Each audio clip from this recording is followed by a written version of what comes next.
Oh, oui. Oh, oui.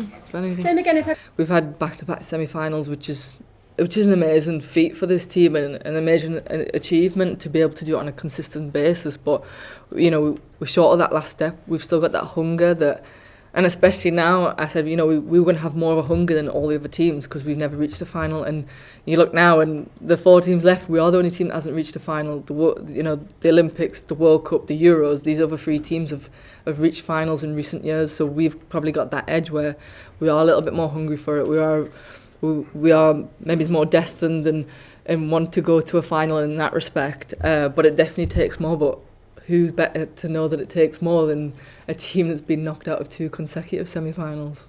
I think the player that I was 2 years ago and even 4 years ago, you know, I had a desire to win, and I've always had that competitiveness and the physical edge and those kind of things. But going to Lyon completely kind of changed my game for the better. I played with all the best players, all the, you know, the technical superstars that are around in the world now, and I really just...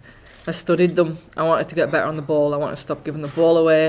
I wanted to get my technique better, which is probably the reason why I scored the goal the other night, because I managed that technique. But definitely the player that I feel that I am now is a huge thanks to my development in the past 2 years at Lyon. Yeah, I think, you know, you always take from losses or from bad things, you learn more than you ever will from winning. And I think there's no more of a brutal way to have lost to a game than the way we did in a World Cup semi-final of everything. So I think from that we've learnt more than anybody could ever learn from any other defeat, any other game that they've ever played in, which is probably why we are a little bit more resilient. We are quite firm believers in ourselves. We have a coach that believes in us. We have, you know, the entire FA believe in us, and our nation that does, because, you know, we've been there before. We've had that resilience, and people know how much we care and how much we give to get to that last semi-final, that, you know, we're going to want to give more to get to the final.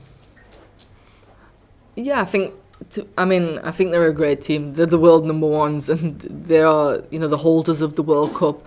They'll always have a great team, but I think, you know, teams have started knocking on the door, getting closer and closer, and, you know, that kind of spurs other teams on to go, oh, maybe we can do that as well. Oh, why can't we challenge them? I think you saw it, you know, maybe in the Spain game. It took a while for Spain to get in the game, and then they were like, no, okay, it's just the Americans, it's just another team.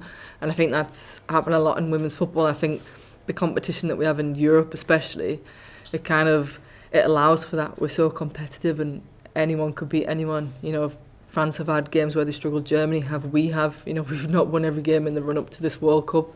That's the way that the game's going now, and, you know, USA are going to fall into that now as well, where they're just as beatable as anybody else, and, you know, anyone who could be lifting this trophy at the end of this tournament. People ask me, am I surprised that Sweden are in the semi-final? No. Am I surprised that Holland? No. You know, any team's good enough and have the belief now where they can beat the top teams like America. Thank you very much. Thank you.